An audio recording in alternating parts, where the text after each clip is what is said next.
Hi, Montel here, and I want to welcome you to my new podcast. And each weekday, we're going to focus in on an issue or issues in the news that deserve a little bit more attention than the news has been giving. And today, I'm going to be joined with my senior advisor, Mr. Jonathan Franks, who's going to join us. And sometimes he's going to do that throughout our daily run of this show. But he's here today especially because we want to dive into this whole concept of defund the police in hopes of getting folks to focus on the details and not just the name. And obviously, we're going to do this because there's been a sea change across the country after senseless deaths of Breonna Taylor and Ahmaud Arbery and George Floyd. And I think it's fair to give the Black Lives Matter, a lot of credit for actually stepping up to the plate and calling for this movement and forcing the country to have a much needed conversation about race in America. And I've spoken before about my frustration with the naming and the idea that, calls for rethinking and reimagining what policing is in the terms of defund the police, because it allows critical conversations about race and policing that the Black Lives Matter started to get derailed by conversations in the media, by conservative media, who took the term defund the police literally. And obviously, this isn't something that's literally. It's something that's, when we're talking about defund the police, instead of we ought to rethink and reimagine policing, not just defund policing. So as we have a conversation today, it's important to remember that, look, guys, clearly 95% plus of the police officers in this country are heroes who became cops for the right reasons and make good faith effort to honor their oath of office every single day. And these good officers are stuck working in a system that was built on systematic inequality. And they're really trying their best to do a job at a time when America doesn't really understand what the job is that they want them to do. So I really want to kind of jump into this conversation and say, though the calls have been, and you can look at the news, as a matter of fact, you can look at a current campaign ad that Donald Trump is running. It says, don't call the police right now because it's a 3-day wait or a 6-day wait. And if you, have an issue with rape or a break-in or something like that, I'm sorry, but, because people have defunded the police, we don't have any money to come and help you. That's not what this movement was about. It's about accountability. It's about reimagining what policing really could be in America and what it should be. And unfortunately, because the term defund is out there, everybody's glommed on that and not looked at the idea that, yes, it is time in America for us to rethink policing. Absolutely, rethink it from the ground up. And first thought that I think should come to mind in this conversation is the thought about the fact that who pays for the police? Police are paid for by local tax dollars. They're not funded through a federal grant that makes them a militia in every single city and every single municipality across the country. They do receive federal funding, but that federal funding isn't so that they are a tacit or a subdivision of our U.S. Armed Forces. The police departments are there to serve and respect and protect the citizenry that paid their checks. And a lot of police officers, I think, need to start right there. And a lot of the people in this country need to start and remember that some of those people that police have come down on the hardest have paid their taxes every single day. When they go to a store to buy a popsicle or they go to a store to buy a candy bar, those tax dollars go to fund the police. And those police officers should respect the fact that the dollars that are coming out of people's pockets are the people that they're expected to protect. If we could remind people across the board about that, and therefore remind them that if I spend tax dollars, I should be able to hold those who are using those tax dollars accountable for what they use them for. Is that so hard to understand and so hard to believe? I mean, I pick up the phone to dial 911. I expect my 2 or 3 cents that I spent yesterday buying a candy bar or buying, a soda, those pennies that went towards funding the police department in my local municipality went towards funding them to protect me equally with the dollars that were spent by somebody else down the street. And for some reason, we seem to have, some administrations across the country believing that, it doesn't matter that the funding for the police comes directly out of the pockets of the population that they are tasked with protecting and serving. So that's number one. But we also need to have a really good conversation about what does defunding really mean. Now, there's a great article out, and this one here is an article that was published by The Cut. It says, what exactly does it mean to defund the police? And I'll read a little bit of it to you. As thousands of protesters across the country have gathered to demand justice for George Floyd, Breonna Taylor, and other Black people killed by the police, a related rallying cry has gained momentum: defund the police. It's an idea that's been popular among activists and critics of the criminal justice system for decades. In the past 2 weeks, though, it's gained unprecedented support and national and media attention. Proponents of defunding argue that the incremental police reform has failed. A better solution, they argue, would be to effectively address underlying factors that contribute to crime, like poverty and homelessness. This would be achieved by cutting police forces, often astronomical budgets on city level, and reallocating some of those funds towards social services such as housing and youth services. Some critics dismiss the defunding police as a left-wing fantasy, but the concept is quickly gaining mainstream recognition.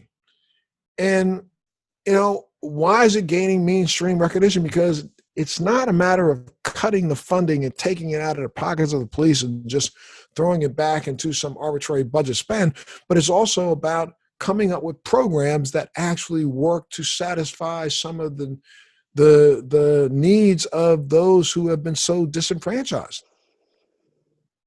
I mean, why not? Why is there a reason, or what is the reason for, funding militarization of our police department rather than approaching it as an organization that is established to protect and serve? Like, so many police departments across the country, we have police officers who are sent out on calls that are really more of a psychological or psycho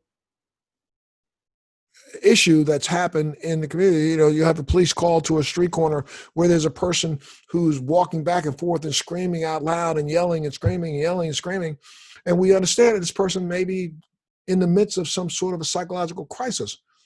Our police departments, number one, and policemen, number two, aren't trained as psychiatrists or as psychological interveners. They're trained to protect and make sure that the person that's in harm's way is not going to harm themselves or harm anyone else. And so they show up in a police uniform, gun strapped to the side, and in some cases could be a bigger trigger to those who have been feeling isolated or those who are having some sort of psychological break. That's a trigger in itself that they're being, again, dumped upon. And so why not spend some of that money that we're using on tanks and armored vehicles on having a community-based organization that is embedded within the police department to make sure that they make the first, outreach to that person who is stuck on a street corner and having, a really bad time, and have them show up there, not in uniforms, but in civilian clothing, so that they look like they are really there to do what they should be doing. And that's protecting and serving that individual who is a taxpayer also from hurting themselves and hurting others. John, let me get you to jump in on that thought for a second. What do you think about that? I mean, I think, first off, the bigger question has been, what does the term defund the police really mean? What do you think, my friend? I think it's an unfortunate choice of words because it takes a set of reforms that I think a lot of people are now suddenly willing to consider. And allows it to be cast as an absurd idea like banishing the police. And I think one of the most important reforms, people on the right make fun of these social workers, responding to calls. Anybody who has ever had a mentally ill loved one or, an addict loved one that's had to make that call, right, knows it's nearly impossible, for the police themselves, right, unless your loved one says to them, I'm about to kill myself, right?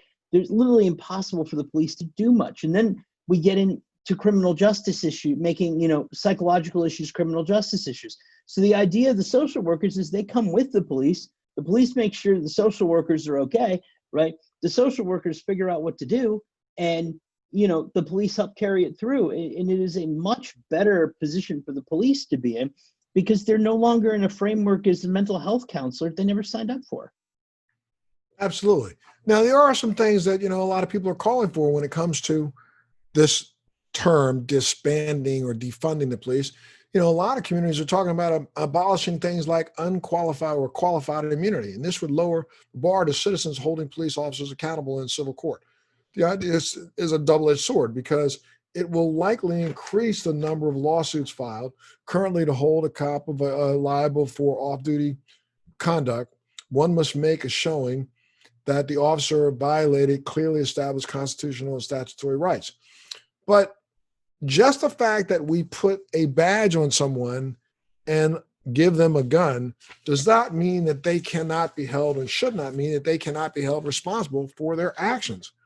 And unfortunately, there are so many people who believe that, if a police officer, like, in the, George Floyd case, if a police officer kneels down on the neck of a person until he commits murder, this man is still going to qualify for his pension.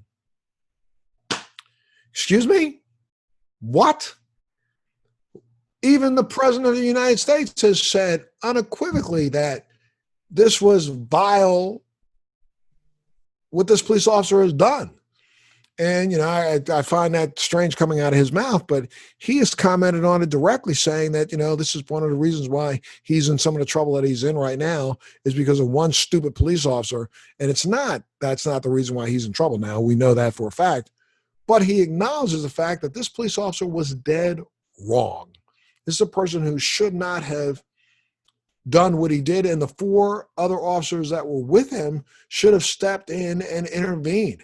That's what the crime is here. They should have intervened and said, wait a minute, dude, stop. 8.5 minutes. It's enough. You got to stop. Let's put him in the back of the car with handcuffs. The door's shut. There are locks. There's no locks inside, no handles inside. He can't get out. He can't go through the glass in between the seats.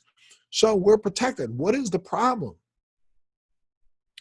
And should that police officer and those 4 on the street be held accountable for their lack of action and what they did? Absolutely. And would that tighten up the number of people who decided to, apply for a police job? It might, make people think twice about their idea of whether or not this is a job that they want. But I don't think so. I think people are going to step up to the plate and still want to serve as, defenders of, a civil society. What do you think, John? So qualified immunity is a court-created concept, right? And to fix it, there's going to have to be a law passed, right? Probably at the federal level. And I don't think anybody ever intended for it to allow cops to escape liability for wrongdoing. I think it was trying to trip up and weed out frivolous lawsuits, right? But it has come to protect cops just a little bit too much, right? Where, the standard is unclear because it's court created, right? It doesn't necessarily work in real life. And you did make a really important comment right there about the duty to intervene, right? If a police officer sees another police officer violating the constitutional rights of somebody else, they should have a legal duty to intervene, and it should be a crime not to. And that might have saved George Floyd's life, at least. And, but in so many cases around the country, and this is what I said at the very top of this, look, there is no ifs, ands, or buts. And I'm going to say it again, that 95% plus of all police officers in this country, put their hand in the air, take an oath of office, and they really do believe that they are doing a job that is, for the good of the community. And they are going to step up and try to make sure they protect and serve and protect those people, from, things like home invasion, protect them from like carjackings, and protect them from, people coming in and brandishing arms and trying to rob them in their places of business. That's what they stand up for. But I have questioned since day one, why don't that 95% plus good police officers turn around and call out that 5% that's not good? I This think whole idea and concept of blue wall of silence has got to go. It's time to stop. That blue wall of silence is making your blue uniform dirty. It's allowing you to be cast with those who do so much wrong. So why not step up when you're in the locker room changing to get ready for your shift and say, dude, I saw what you did yesterday, and I don't appreciate that because that's going to come back and reflect on me. What stops a guy from doing that? We learned that in the military. We've been learning that and been practicing that, I think, 99.9% of the time in the U.S. military, from the Army, Navy, Air Force, Coast Guard, and Marine Corps. We understand that we are our brother's keepers. And it's because in the battlefield, that brother, we're hoping will, put his life on the line to protect my life. And I would do the same for his. And, the U.S. military has probably done more for and led the way more when it comes to social activism in recognizing the value of everybody, no matter what their race, color, creed, sexual orientation is. And has done so and led the way since World War II in ways that I don't think most people in the country even understand. The U.S. military is still one of the only businesses in America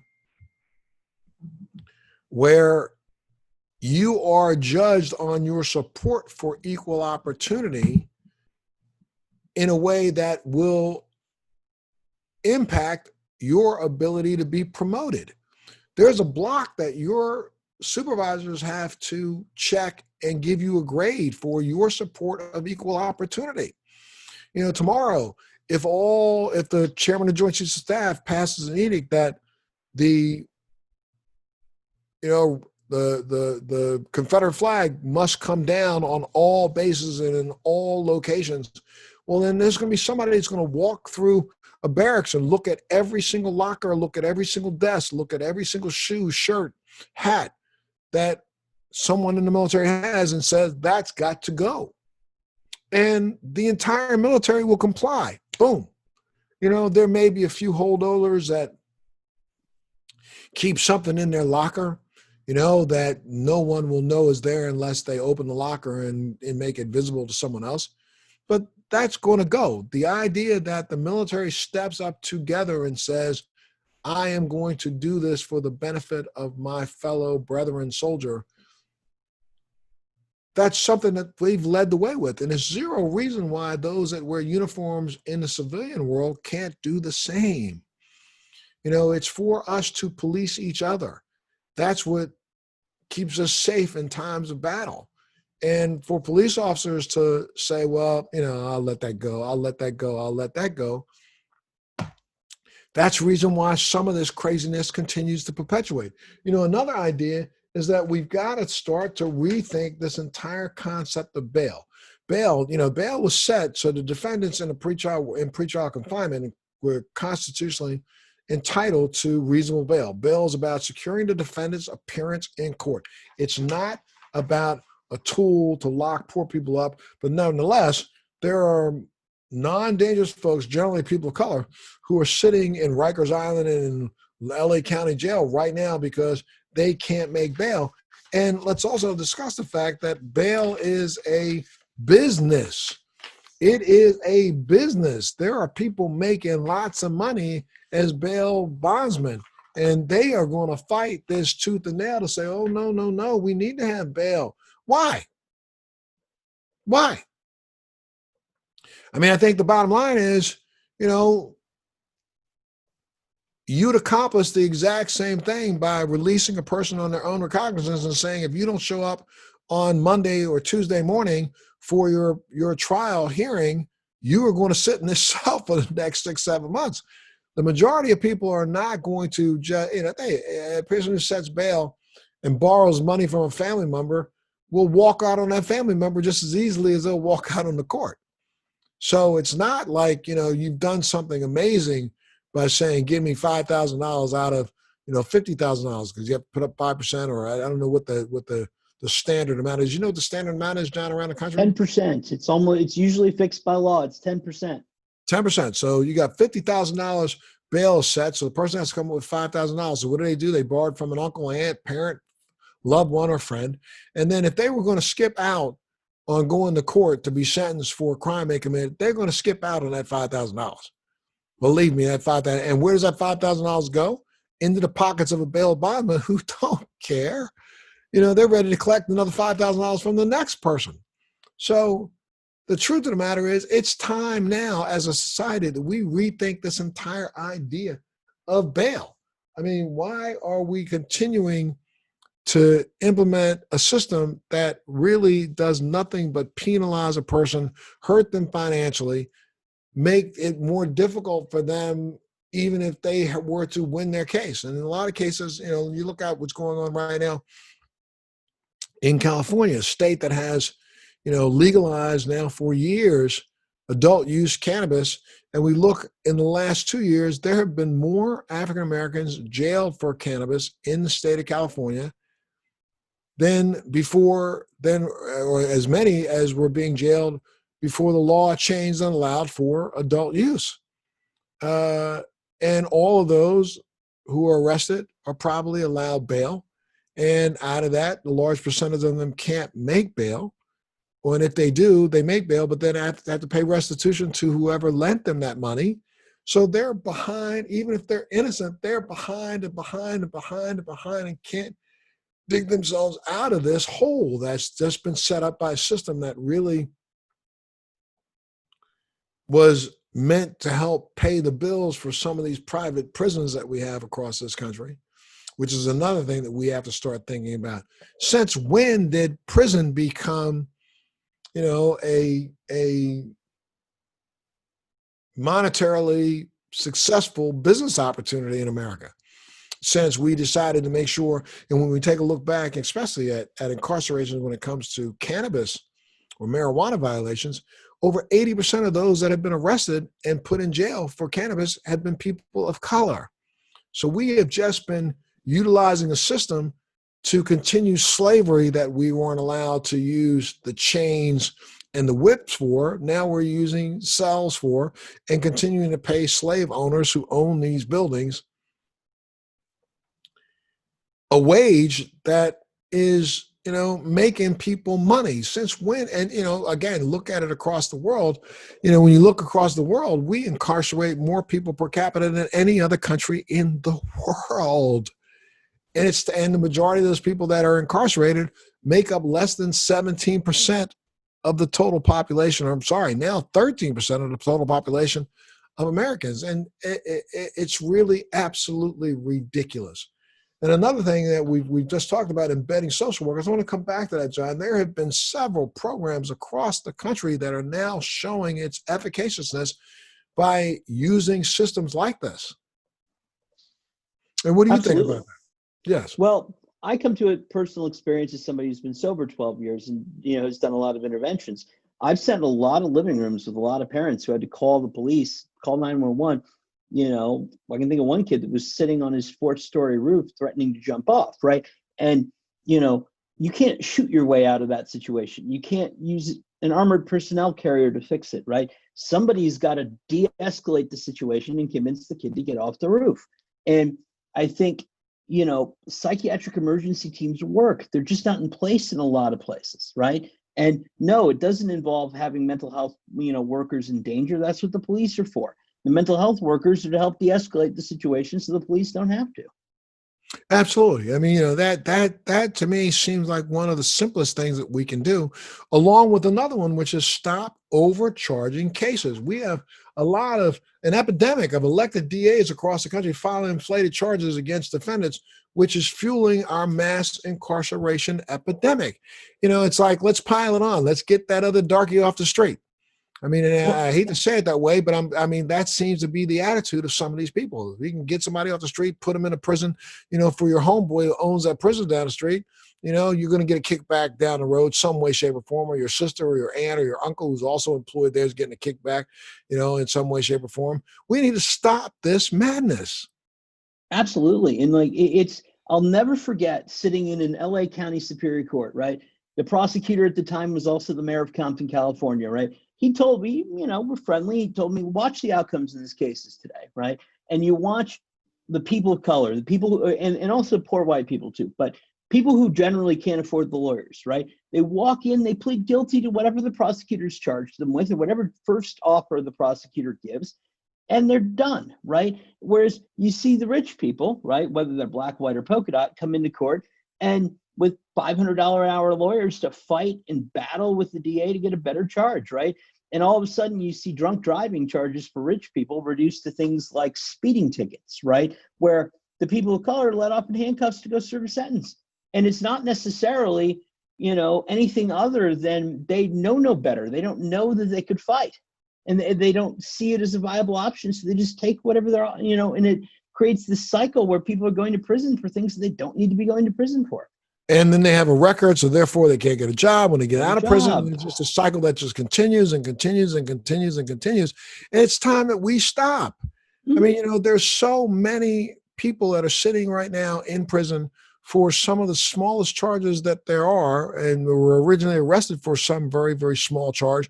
But then, like you say, the DA then adds on another charge and another charge and another charge. Maybe they turned to the left when they were supposed to turn to the right, and that was called resisting arrest, even though they may not have done it violently, but they just turned in the wrong way because they misunderstood, and that becomes resisting arrest. And then, the fact that they pull their hands back when the police officer put the cuffs on so tight that it hurt their wrist, that was also called, assaulting a police officer. Come on now, let's start to understand that some of this stuff is just ridiculous, and it's really just built in to feed a system that was created to make money off of poor people and people of color at a time when, some couldn't realize how to do that.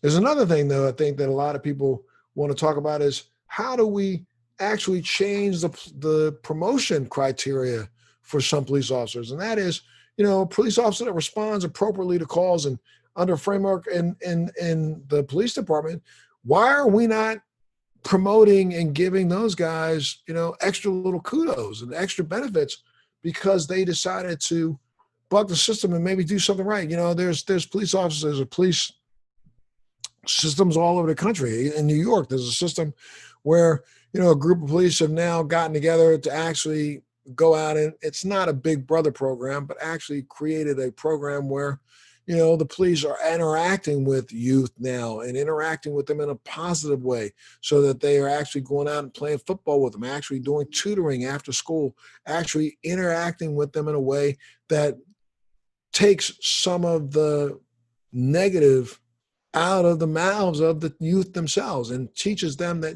there is a better life. And a lot of people laugh at that and think that that's so stupid. That's a waste of police officer time. Any police officer that can interact with a person and stop them from becoming a future criminal isn't a waste of anyone's time. And so, again, as we talk about this idea of defunding the police, let's also talk about what it truly means. It's not defunding and making sure that there's lawlessness in the street. It's talking about holding the money that police departments get accountable. And why should we not be able to do that? The money's coming out of my pocket going into, a budget that, if I don't believe that that's being spent the right way, I, as a taxpayer and a citizen, should be able to have some recourse to be able to say, stop, hold on a minute here, homie, it's time for us to rethink what you're spending this money for. And so, as we look across the country today and we listen to cable news pundits all going nuts because someone wants to hold a police officer accountable, I say it's time for you to stop and check yourself. Look in a mirror. What is the reason why we can't hold them accountable? What are you so afraid of?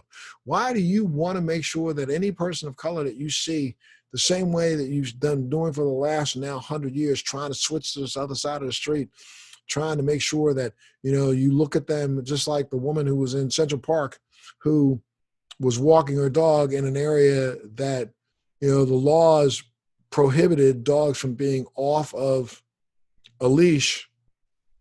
She was breaking the law and called the police and said, just because the person who happened to call her out on it happened to be black, she called the police and said, this man's going to hurt me. This man's attacking me. This man's bothering me. And I'm glad to see that the police department, or I'm glad to see that the DA is planning on charging her and has charged her for making a false report.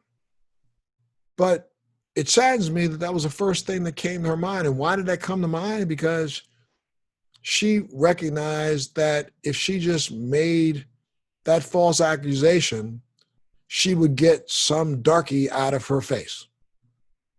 Let's get to the bottom line here. Stop soft pedaling this. She wasn't afraid of the man. The man had binoculars and was bird watching. She just wanted to exact her white privilege on some darky. And now it's time that we stop doing that. And I think there are enough people in this country who now finally are starting to agree. So again, the next time you hear the term defund the police, let's start thinking in terms of holding police accountable. That's the terminology that it means. And hopefully using some of that funding for programs that will help register in the constituency's mind that these people are there to protect and serve. And if they had the funding they needed for programs that would help them do a better job at that, I guarantee you would see more support for those who are doing that job. So thanks so much for tuning in today for a daily dose. I hope this dose at least sparks some conversation in your home, sparks some conversations in that brain of yours. I want you to sit down and think and talk to yourself. I don't agree with X, Y, and Z that Montel said, but I understand that we need to start to think. That's what this is all about. I want to say thanks so much for tuning in today. Tune in tomorrow as we tackle yet again another issue.